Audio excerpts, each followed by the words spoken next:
സഖാവ് പിണറായി വിജയനും കൂട്ടരും 10 വർഷം കേരളത്തിലെ ജനങ്ങളെ 3.5 കോടി ജനങ്ങളെ പൊട്ടൻ കളിപ്പിക്കുകയായിരുന്നു എന്നാണ് വിവരങ്ങൾ പുറത്തു വരുന്നത്. കേരളത്തിലെ അവർ ജനങ്ങൾക്ക് വേണ്ടി നിലകൊള്ളുകയായിരുന്നില്ല. സ്വന്തം കുടുംബം വളർത്താനും സാമ്പത്തികം വളർത്താനും അല്ലെങ്കിൽ അവരുടെ വേണ്ടപ്പെട്ടവരെ സംരക്ഷിക്കാനും വേണ്ടി മാത്രം കേരളത്തിലെ 3.5 കോടി ജനങ്ങളുടെ വോട്ടിൽ ഭൂരിപക്ഷം വോട്ട് വാങ്ങി രണ്ടാം വട്ടവും ഭരണത്തിലേറി ഭരിച്ച് അർമാദിക്കുകയായിരുന്നു എന്നാണ് നമുക്ക് മനസ്സിലാക്കേണ്ടത്. ഇനി കുറച്ച് വികസന പ്രവർത്തനങ്ങൾ നടന്നതിന് അഴിമതിക്ക് കാശ് അടിച്ചു മാറ്റാൻ വേണ്ടി മാത്രം ചെയ്തതാണെന്ന് തെളിഞ്ഞു വരികയാണ്. കാരണം ഫ്ളാറ്റ് പൊളിഞ്ഞു വീഴാനായി. വയനാട്ടിൽ തുടങ്ങിയിട്ടുള്ളത് ജനങ്ങൾ കൊടുത്തിട്ടുള്ള പണമാണ്. അതെടുത്ത് പണിഞ്ഞിട്ടുള്ള വയനാട്ടിലെ വീടുകൾ അത് താക്കോൽ കൊടുക്കുന്നതിന് മുമ്പ് തന്നെ ചോർന്നൊലിച്ച കഥ നമ്മൾ കണ്ടു. ഇതൊക്കെ അറിയാമായിരുന്നു മുസ്ലിം ലീഗിന്. അതുകൊണ്ടാണ് തൽക്കാലം വീട് ഞങ്ങൾ ഉണ്ടാക്കി കൊടുത്തോളാം, മുഖ്യമന്ത്രിയുടെ ഫണ്ട് ഞങ്ങൾ മുഖ്യമന്ത്രിക്ക് തരാം, അത് നിങ്ങൾ എന്താ വെച്ചാൽ ചെയ്തോളി, പക്ഷെ വീട് ഞങ്ങളെ ആൾക്കാർക്ക് ഞങ്ങൾ കുറച്ച് വീടുകൾ ഞങ്ങൾ ഉണ്ടാക്കി കൊടുത്തോളാം എന്ന് വെച്ചാൽ അവരുണ്ടാക്കി ഒരൊറ്റ വീട് പോലും ചോർന്നിട്ടില്ല. അതായത് സർവത്ര അഴിമതിയാണ്. റോഡുകൾ, പാലങ്ങൾ, കെട്ടിടങ്ങൾ, ഇതിൽ മുഴുവൻ അഴിമതിയാണ്. ഇങ്ങനെ പണം അടിച്ചു വേണ്ടിയിട്ടാണ്. എന്തിന് കേരളയിൽ കുറ്റിയിട്ടതിൽ പോലും എത്രയൊക്കെ അഴിമതി നടത്തിയിട്ടുണ്ടെന്ന് എനിക്ക് കണ്ടറിയണം. ഇതാണ് നിലവിലുള്ള അവസ്ഥ. ഇത് അഴിമതിയാണ്, അല്ലെങ്കിൽ നിങ്ങൾ ചെയ്യുന്നത് തെറ്റാണ്, പ്രതിഷേധിക്കുന്ന ആൾക്കാരുടെ മേലെ ഇങ്ങനെയല്ല നിങ്ങൾ പെരുമാറേണ്ടത് എന്ന് പറഞ്ഞിട്ടുള്ള യൂത്ത് കോൺഗ്രസിന്റെ പ്രവർത്തകരെ തല്ലി ചതച്ച് തലമണ്ട അടിച്ചു പൊളിച്ചാണ്. എന്നിട്ട് ആലപ്പുഴ എത്തുമ്പോഴേക്ക് അവിടെ മുഖ്യമന്ത്രിയുടെ ഗൺമാൻ അടക്കം സകല നിയമവും തെറ്റിച്ചുകൊണ്ട് ഇറങ്ങി അടിച്ചു. ഇത് വീഡിയോ ദൃശ്യങ്ങളുണ്ട്. ഈ വീഡിയോ ദൃശ്യങ്ങൾ പച്ച പോലെ ഇരിക്കുന്നുണ്ട്. നവീൻ ബാബുവിന്റെ കൊലപാതകം പോലെ അങ്ങോട്ട് മാഞ്ഞങ്ങോട്ട് പോയി. അതല്ലെന്നുണ്ടെങ്കിൽ വയനാട്ടിൽ നടന്നിട്ടുള്ള സിദ്ധാർത്ഥന്റെ കൊലപാതകം ഉണ്ടല്ലോ, അതൊക്കെ അതുപോലെ അങ്ങോട്ട് മാഞ്ഞു പോയി.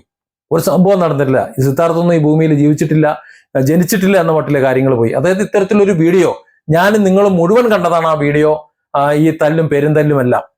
എന്നിട്ട് അങ്ങനെ ഒരു സംഭവം അന്വേഷണ ഉദ്യോഗസ്ഥർ കണ്ടില്ലത്രേ.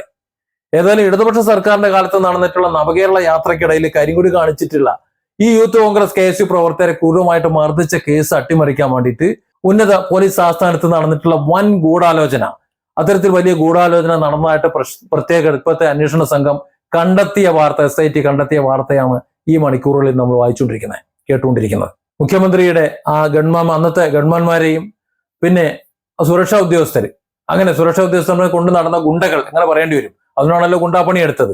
അവരെ രക്ഷിക്കാൻ വേണ്ടിയിട്ട് അവർക്കെതിരെയുള്ള കേസ് ഡയറി വരെ തിരുത്തിയ കേസിൽ അന്നത്തെ ക്രമസമാധാന ചുമതല ഉണ്ടായിരുന്ന ADGP ആയിരുന്ന MR അജിത് കുമാറിലേക്ക് അന്വേഷണം നീങ്ങുന്നതായിട്ടുള്ള വാർത്ത പുറത്തു വരുന്ന ഈ സന്ദർഭത്തിൽ നമ്മുടെ നിയമ പാലന സംവിധാനങ്ങൾ എങ്ങോട്ടാണ് എത്തി നിൽക്കുന്നത്, അവരെ ഏത് നിലയ്ക്കാണ് കൊണ്ടുചെന്ന് നിർത്തിയിരിക്കുന്നതെന്ന് ചിന്തിക്കണം.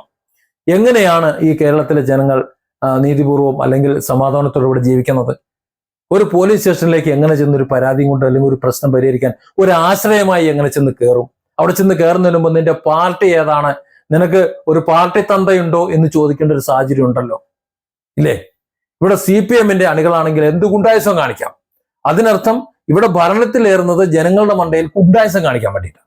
അല്ലാതെ ഭരിക്കാനും ജനങ്ങൾക്ക് നന്മ ചെയ്യാനും നല്ലത് ചെയ്തു കൊടുക്കാനും അവർക്ക് സുഖസന്തോഷമായിട്ട് ജീവിക്കാൻ വേണ്ടിയിട്ടല്ല.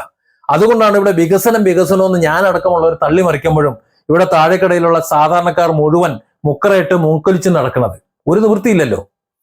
അജിത് കുമാറിനെതിരെ സസ്പെൻഷൻ ഉൾപ്പെടെ ഏതാണ്ട് അച്ചടക്ക നടപടിയെല്ലാം സ്വീകരിക്കാൻ നിലവിലുള്ള മുഖ്യമന്ത്രി VD സതീശൻ നേരിട്ട് നിർദ്ദേശം നൽകിയതായിട്ടാണ് മാധ്യമങ്ങൾ റിപ്പോർട്ട് ചെയ്യുന്നത്. മിക്കവാറും ഉണ്ടാവും അത്. ഇത് നമ്മളെ PV അൻവർ കാര്യം ഇങ്ങനെ പറഞ്ഞെങ്കിൽ നേരത്തെ പറഞ്ഞിട്ടുണ്ടായിരുന്നു, പരസ്യമായിട്ട് പറഞ്ഞിരുന്നു. അന്ന് PV അൻവറിനെ നമ്മളെല്ലാം കളിയാക്കി. ഇപ്പൊ അവിടെ എത്തി നിൽക്കുകയാണ്. പ്രത്യേക അന്വേഷണ സംഘത്തിന്റെ കണ്ടെത്തൽ അനുസരിച്ചിട്ടാണെങ്കിൽ ആ രക്ഷാപ്രവർത്തന കേസിലെ അന്നത്തെ പ്രധാന അന്വേഷണ ഉദ്യോഗസ്ഥനായിരുന്ന ആലപ്പുഴ DYSP സുനിൽ രാജ് ADGPയുടെ തിരുവനന്തപുരത്തെ ഓഫീസിലേക്ക് 2 തവണ രഹസ്യമായി അയാളെ വിളിച്ചു വരുത്തിയെന്നാണ് റിപ്പോർട്ട് വരുന്നത്. അങ്ങനെ സ്വാഭാവികമല്ലാത്ത ആ സന്ദർശനങ്ങൾക്ക് ശേഷമാണ് കേസ് ഡയറിയും അന്വേഷണ റിപ്പോർട്ടും ഒക്കെ പൂർണ്ണമായി മാറ്റിയതെന്ന്. അതായത് കുറ്റക്കാരാണെന്ന് കണ്ടെത്തിയ അന്വേഷണ ഉദ്യോഗസ്ഥന്മാരെ അത് പാടില്ല, അത് മുഖ്യമന്ത്രിയുടെ ആൾക്കാരെ വേണ്ടപ്പെട്ട ആൾക്കാരാണ്, അതുകൊണ്ട് മാറ്റി എഴുതണം. അതായത് മുഖ്യമന്ത്രിയുടെ CPMന്റെ ആൾക്കാരാണെന്നുണ്ടെങ്കിൽ ആരെയും കൊല്ലാം, ആരെയും തല്ലാം, എന്തും ചെയ്യാം, എന്ത് അക്രമവും നടത്താമെന്നുള്ളൊരു അവസ്ഥയിലേക്ക് കാര്യങ്ങൾ പോയെന്നുണ്ടെങ്കിൽ എന്താണ് നമ്മുടെ ഇവിടെ കഴിഞ്ഞു പോയിട്ടുള്ള ഭരണ സംവിധാനം? എങ്ങനെയാണ് നമ്മൾ മുഖ്യമന്ത്രി പിണറായി വിജയനെ കൊണ്ട് സ്തുതിച്ചങ്ങോട്ട് കൊണ്ടുവെക്കാൻ പറ്റുന്നത്? എങ്ങനെ പറ്റുക? അല്ലെങ്കിൽ മർദ്ദനത്തിന്റെ വ്യക്തമായിട്ടുള്ള ഒരു വീഡിയോ പോലീസിന്റെ പക്കൽ ഇല്ല എന്നുള്ളൊരു വാദം എങ്ങനെയാണ് ഔദ്യോഗിക റിപ്പോർട്ടിൽ തിരികെ കയറ്റി വെക്കുന്നത്? പ്രധാന തെളിവാകേണ്ട ദൃശ്യങ്ങൾ പൂർത്തിയും ചെയ്തു. എന്നാൽ ഈ ആദ്യഘട്ടത്തിൽ തയ്യാറാക്കിയിട്ടുള്ള യഥാർത്ഥ റിപ്പോർട്ടിൽ ഈ വീഡിയോയെ കുറിച്ചുള്ള പരാമർശങ്ങൾ ഉണ്ടായിരുന്നു എന്നാണ് പറയുന്നത്. മർദ്ദനം ഔദ്യോഗിക ഡ്യൂട്ടിയുടെ ഭാഗമല്ലെന്ന് രേഖപ്പെടുത്തിയിരുന്നുവെന്നും അന്ന് SITയുടെ മിന്നൽ പരിശോധനയിൽ കണ്ടെത്തിയിട്ടുണ്ട്. AP ഷൗക്കത്ത് അലിയുടെ നേതൃത്വത്തിലുള്ള അന്വേഷണ സംഘമാണ് കേസ് ഇപ്പോൾ രണ്ടാമതും അന്വേഷിക്കുന്നത്. ആദ്യ അന്വേഷണ സംഘത്തിലുണ്ടായിരുന്ന ഒരു SIയും 2 പോലീസുകാരും തങ്ങളെ തിരുവനന്തപുരത്തേക്ക് രഹസ്യമായി താമസിപ്പിച്ച് ഫയൽ മാറ്റി എഴുതിച്ചാണെന്ന് SITക്ക് മുമ്പാക്കി സമ്മതിച്ചിട്ടുണ്ടെന്നാണ് പറയുന്നത്. അപ്പൊ ഈ പോലീസുകാരെ കൊണ്ട് തന്നെ കള്ളങ്ങൾ ചെയ്യിക്കുകയാണ്, പോലീസുകാരെ കൊണ്ട് തന്നെ കുതന്ത്രങ്ങൾ ചെയ്യിക്കുകയാണ്, പോലീസുകാരന്മാരെ തന്നെ കൊള്ളക്കാരാക്കുന്ന ഒരു സർക്കാരാണ് കഴിഞ്ഞ 10 വർഷം ഇവിടെ ഭരിച്ചിരുന്നതെന്ന് ഇപ്പോ പുറത്തു വരികയാണ്. മൂന്നാം ഭരണം ഒരുപക്ഷെ കിട്ടുമെന്ന് വിചാരിച്ചിട്ടായിരിക്കും ഈ പാവപ്പെട്ട പോലീസുകാരെ കൊണ്ട് ഇതൊക്കെ ചെയ്തത്. ഇനിയിപ്പോ തല ഉരുളുന്നത് ആ പോലീസുകാർക്കാണ്. കാരണം അവരാണല്ലോ തിരുത്തിയത്. പിണറായി ചെയ്യൂന്ന് പറഞ്ഞെങ്കിലും നീ എന്തിനു ചെയ്യാൻ പോയി, നിങ്ങൾക്ക് അങ്ങനെ അനുസരിക്കേണ്ട ഒരു ആവശ്യമില്ലല്ലോ എന്ന് ഏത് കോടതിയും ഒരു വകുപ്പും ഈ പോലീസുകാരോട് ചോദിച്ചു കഴിഞ്ഞാൽ മുതലിട്ട് നോക്കി കൊട്ടാവിടാനല്ലേ പറ്റുള്ളൂ.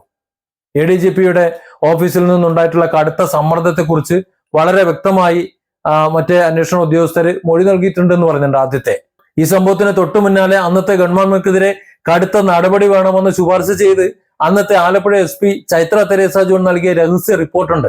അത് രാഷ്ട്രീയ ഒത്തുകളിയിലൂടെ പൂഴ്ത്തിവെച്ചതായിട്ട് ഇപ്പോൾ അന്വേഷണത്തെ തെളിഞ്ഞിട്ടുണ്ട്.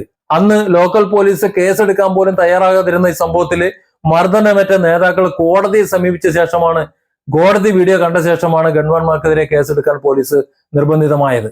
VD സതീശൻ സർക്കാർ അധികാരത്തിൽ വന്നതോടെ പ്രതിയായിട്ടുള്ള വിവാദ ഗൺമാൻ S സന്ദീപിനെ പിണറായി വിജയന്റെ സുരക്ഷാ സംഘത്തിൽ നിന്നും പൂർണ്ണമായി ഒഴിവാക്കിയിട്ട് പോലീസിലേക്ക് മടക്കി വെച്ചിട്ടുണ്ട്. ഇനി ആശാന്റെ തല പോകും, പിണറായിക്ക് യാതൊരു പങ്കുണ്ടാവില്ല. സന്ദീപ് ഒരു പക്ഷേ കരുതിയിട്ടുണ്ടാവും പിണറായി വിജയൻ 3ാമത് മുഖ്യമന്ത്രിയാകും, അതുകൊണ്ട് അടുത്തൊരു 5 വർഷമൊക്കെ ആകുമ്പോൾ ഈ കേസ് തേഞ്ഞു മാഞ്ഞങ്ങ് പോകും, കുഴപ്പമൊന്നുമില്ല, പിന്നെ അതങ്ങ് മാഞ്ഞു പോകും, പിന്നെ പ്രശ്നമൊന്നും ഉണ്ടാവില്ലെന്ന്. പക്ഷേ സംഗതി കളി മാറിപ്പോയി. ഈ കേസിലെ തന്നെ മറ്റൊരു പ്രതിയായിട്ടുള്ള സുരക്ഷാ ഉദ്യോഗസ്ഥൻ അനിൽകുമാർ ഇപ്പോഴും പ്രതിപക്ഷ നേതാവ് പിണറായി വിജയനോടൊപ്പം സുരക്ഷാ ഡ്യൂട്ടിയിൽ തന്നെ തുടരുന്നുണ്ട് എന്നാണ് അറിയുന്നത്. അന്ന് അക്രമ പ്രവർത്തനം നടത്തിയിട്ടുള്ള, നിയമവിരുദ്ധ പ്രവർത്തനം നടത്തിയിട്ടുള്ള ആൾക്കാരെ മുഴുവൻ തല്ലിച്ചതച്ച 4 ഗൺമാന്മാർക്കെതിരെയും കടുത്ത ക്രിമിനൽ നടപടിയും അവരെ സർവീസിൽ നിന്ന് ഡിസ്മിസ് ചെയ്യുന്ന ഉൾപ്പെടെയുള്ള വകുപ്പ് തല നടപടികളും ആവശ്യപ്പെടുന്ന അന്തിമ റിപ്പോർട്ട് SIT ഉടൻ DGP കൈമാറും എന്നാണ് മനസ്സിലാക്കുന്നത്. അന്ന് മർദ്ദനമേറ്റ തത്സമയ ദൃശ്യങ്ങൾ ക്യാമറയിൽ പകർത്തിയിട്ടുള്ള പ്രമുഖരായിട്ടുള്ള മാധ്യമപ്രവർത്തകനുണ്ട്. ആ മൊഴി, അദ്ദേഹത്തിന്റെ മൊഴി ഇതിനോടകം രേഖപ്പെടുത്തിയിരുന്നു എന്നും പറയുന്നുണ്ട്. മാത്രമല്ല അന്ന് മർദ്ദനമേറ്റ യൂത്ത് കോൺഗ്രസ് നേതാവും നിലവിൽ UDF MLA-മായിട്ടുള്ള AD Thomas, youth Congress സംസ്ഥാന സെക്രട്ടറി അജയ് ജുവൽ, കുര്യാക്കോസ് എന്നിവരോട് നേരിട്ട് ഹാജരാകാൻ ആവശ്യപ്പെട്ട് സമൻസ് നൽകിയിട്ടുണ്ട്. ഫോറൻസിക് പരിശോധന ഫലം കൂടി ലഭിക്കുന്നതോടെ പ്രതികളായിട്ടുള്ള പോലീസുകാരുടെ അറസ്റ്റിലേക്ക് SIT കടക്കും. മുൻ സർക്കാരിന്റെ കാലത്തെ ഇത്തരം തെമ്മാടിത്തരങ്ങൾ, രാഷ്ട്രീയ ഒത്തുകളിക്കെല്ലാം അതെല്ലാം നിയമത്തിന് മുന്നിൽ കൊണ്ടുവരുന്നതിലൂടെ ആഭ്യന്തര വകുപ്പിൽ വലിയൊരു അഴിച്ചുപണിക്കാണ് മുഖ്യമന്ത്രി VD സതീശൻ തുടക്കമിട്ടിരിക്കുന്നത് എന്നാണ് നമുക്ക് മനസ്സിലാകുന്നത്. ആവശ്യമാണ്. സത്യത്തിൽ പോലീസ് എന്ന് പറയുന്നത് ഇവിടെ പക്ഷം ചേർന്ന് പെരുമാറേണ്ട ആളല്ല. പോലീസിൽ രാഷ്ട്രീയം കയറാൻ പാടില്ല. കാരണം പൊതുജനങ്ങൾ, അത് ഇടതായാലും വലതായാലും മധ്യത്തിൽ നിൽക്കുന്നതായാലും ആരായാലും പോലീസുകാരാണ് അവരെ സംരക്ഷിക്കേണ്ടത്.